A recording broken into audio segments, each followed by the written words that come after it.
E recentemente a Klabin entregou seus resultados do exercício social do ano de 2023 e o mercado considerou que o quarto trimestre deste ano tiveram resultados sólidos. E muitas casas de análise começaram a recomendar as ações da Klabin, sendo que recentemente a empresa pagou 363 milhões de reais em dividendos para os seus acionistas. Dividendos esses que eu já tinha trazido para a nossa comunidade há mais de um mês atrás, através da metodologia exclusiva do canal, o dividendo preditivo. Mas e agora? Quando será que a empresa deve pagar novos dividendos? E mais do que isso, ela tem capacidade para pagar? Olá, amigos do Ativo Virtual, aqui é o Alex, e justamente pensando em tudo isso é que neste vídeo aqui eu vou trazer o dividendo preditivo, que é a metodologia exclusiva do Ativo Virtual, para avaliar quanto que a empresa pode pagar novos dividendos. Só lembrando que o dividendo preditivo é uma ferramenta qualitativa e não quantitativa, porque avalia a política de pagamento de dividendos se a empresa tem bons fundamentos e também está em um bom momento de acordo com a análise técnica e análise fundamentalista, além de explorar fatos relevantes e também qual dos ativos da empresa, KLBN 3, 4 ou 11, tem a melhor relação custo de aquisição versus dividend yield. Lembrando que o dividendo preditivo é uma ferramenta poderosa de apoio à tomada de decisão para os investidores, justamente porque nessa metodologia que eu desenvolvi, busca analisar a empresa de ponta a ponta. E é por essa razão que eu convido a você a se inscrever no canal e também ligar o sino de notificações. E é claro, se possível, compartilhe o vídeo, porque assim você apoia o canal a levar essas análises para mais pessoas. Então, bora pro vídeo. Então vamos falar da importância da antecedência, ou seja, de saber que a empresa antecipadamente vai fazer um pagamento de dividendos ou JCP. E a ideia aqui é tentarmos comprar ações que são mais prováveis de anunciar dividendos ou JCP de acordo com o histórico de pagamento da empresa e também com a política de dividendos dela. E com isso temos alguns benefícios, como por exemplo, comprar o ativo em momentos que sejam oportunos do mercado em relação às cotações dele, porque geralmente após o anúncio de dividendos, as cotações sobem até a Datacom e depois elas corrigem. E é claro, naturalmente fazendo isso temos outro grande benefício, que é melhorar o nosso preço médio e com isso termos um melhor dividend yield on cost. Mas de todo modo, seguindo o paradigma da carteira previdenciária baseada em dividendos, a ideia é sempre fazer a compra de ativos dentro do preço teto, justamente para não corrermos o risco de pagar caro em um ativo em momentos de alta do mercado. Mas aqui vai um aviso muito importante: nunca compre ativos apenas para receber o dividendo, ou seja, comprar na Datacom e vender na data ex-direitos, porque essa conta matematicamente é inviável, porque o mercado corrige na mesma proporção do pagamento dos dividendos. E assim reforça toda a ideia do dividendo preditivo, justamente para comprarmos antes desse momento e com isso termos um investimento de longo prazo saudável e, acima de tudo, rentável. E é claro, as ações da Klabin estão valorizando muitíssimo, 21,86% nos últimos 12 meses. Mas só lembrando, essa não é a máxima histórica. A máxima histórica das ações da empresa aconteceram em março do ano de 2021. Embora possa parecer que o histórico de pagamento de dividendos da companhia não impressione, mas vai lembrar, o dividend yield on cost da empresa, para quem é investidor de longo prazo, é bem superior a este aqui, porque houve a valorização das cotações e, naturalmente, o dividend yield on cost acaba ficando mais elevado. Mas é claro, também tem outras questões que estão relacionadas a isso, como por exemplo a própria revisão da política de pagamento de dividendos e a realidade da empresa. Por isso que eu sempre trago as perspectivas aqui no canal, para que a nossa comunidade possa avaliar se faz sentido para dentro da sua própria carteira. E a verdade é que o desempenho do quarto trimestre no volume de vendas foi muito bom, dependendo do ponto de vista, é claro. Afinal, foi um ano muito desafiador para a Klabin, e aqui realmente vai depender da sua interpretação do que aconteceu com o mercado do ano passado. Mas ele, sem dúvida nenhuma, foi um ano desafiador para a companhia e para o seu segmento, ou seja, o segmento de celulose, papel e também de embalagens. Quando a gente observa o que aconteceu com o ano de 2023 inteiro, aqui no volume de vendas, a empresa está relatando que foi de 3,6 milhões de toneladas, fechando um EBITDA ajustado por segmento de 6,25 bilhões de reais do seu lucro operacional, o EBITDA ou EBITDA, porque o EBITDA são os lucros antes de juros, impostos, amortizações e depreciações. É por isso que eu chamo de lucro operacional. E aqui podemos ver que a participação foi menor da celulose nesse ano, com 36%, ao passo que os papéis e embalagens, 64%. Mas é claro, a celulose ela teve uma queda no mercado internacional, o que obviamente afetou a Klabin e principalmente a Suzano, porque a Klabin tem uma venda parcial para o exterior, mas o volume de exportações da Suzano é muito superior da Klabin. E no meu ponto de vista, a Klabin conseguiu utilizar muito bem essa questão da venda no mercado doméstico e no mercado internacional também, e pesando sobretudo onde ela iria investir mais, se seria na celulose ou em papéis e embalagens nas suas vendas totais. Nesse aspecto, observando que os resultados do exercício social do ano de 2023, o volume de vendas caiu 5%, mas as receitas caíram 10%, ou seja, teve uma bela manobra aqui da Klabin para melhorar a sua receita diante desta queda que foi maior do que o resultado apenas do quarto trimestre. Ainda assim, é notório o esforço da empresa para melhorar suas finanças e, obviamente, melhorando também sua estratégia de vendas, sobretudo agora, no último trimestre do ano de 2023. Ainda assim, a margem EBITDA caiu de 39% para 35% e, na comparação com o ano de 2022, a queda no resultado foi muito grande, de queda de 20%, caindo de 7,78 bilhões de reais para 6,26 bilhões de reais. Na comparação com o exercício social do ano de 2022, a queda da cotação média do dólar foi menor, porque caiu de R$ 5,17 para R$ 5. Mas como anda a tendência esperada pela empresa? Afinal, esse aqui talvez seja um dos quadros mais importantes a respeito da Klabin, expectativa da demanda versus preço, que é o marco de encerramento do ano de 2023 e o início do ano de 2024. Então, claramente, a empresa está com uma tendência aqui para demanda muito mais alta para celulose, para kraftliner, que é uma patente da própria Klabin para papel, para cartões é praticamente a mesma coisa, mas para embalagem tendência forte para papelão ondulado. Sacos industriais deve permanecer a mesma coisa.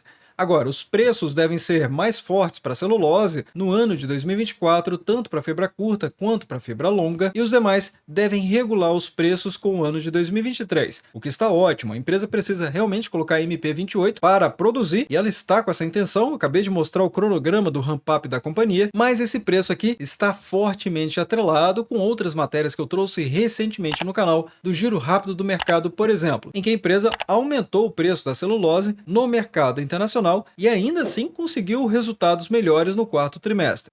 E observando aqui a política de dividendos e JCP da companhia, ela traz que o dividendo mínimo obrigatório dela são de 25% do lucro líquido do exercício. No entanto, ela tem um alvo de fazer uma distribuição de dividendos e JCP que não se baseia no lucro líquido, mas sim no EBITDA ajustado, que basicamente são os lucros operacionais, porque o EBITDA são os lucros antes de juros, impostos, amortizações e depreciações. Basicamente, como eu disse, o lucro operacional de uma empresa. Então é óbvio que o lucro operacional é muito maior do que o lucro líquido. E nesse caso, o target dela, ou seja, o alvo dela vai ser pagar de 15 a 25% do lucro operacional, ou seja, o EBITDA, sendo que ela pode fazer pagamento de dividendos intermediários ou intercalares. E a empresa nesse documento não deixa dúvidas. O objetivo dela é efetuar distribuição de dividendos ou JCP em uma periodicidade trimestral. E como eu havia falado na introdução desse vídeo, o dividendo passado, o último que a empresa pagou, eu havia trazido no dividendo preditivo há mais de um mês atrás que esse pagamento poderia acontecer. E agora, depois que a gente revisou a política de pagamento de dividendos da empresa e a situação atual da companhia, podemos também fazer uma análise quantitativa, que é justamente visitar os últimos pagamentos da companhia, ou seja, minimamente quando que aconteceram as datas com, e depois entender na governança da empresa, ou seja, diretamente no site de relações com os investidores, se existe um fundamento para isso. Então podemos ver que a empresa teve Datacom no início de maio de cada ano. Por exemplo, no ano de 2023, teve Datacom no dia 5 de maio, assim como aconteceu no ano de 2022, no dia 6. No ano de 2021, embora apareçam 2 anúncios de pagamento de dividendos e JCP, ainda assim foi um anúncio apenas. A empresa apenas fez um pagamento conjugado, ou duplo, dividendos e JCP, com Datacom para o dia 29 de outubro de 2021, caracterizando um único pagamento. Também no ano de 2020 aconteceu um anúncio de dividendos, mas no ano de 2019 aconteceu a mesma coisa, no dia 6 de maio de 2019, além de vários outros anos.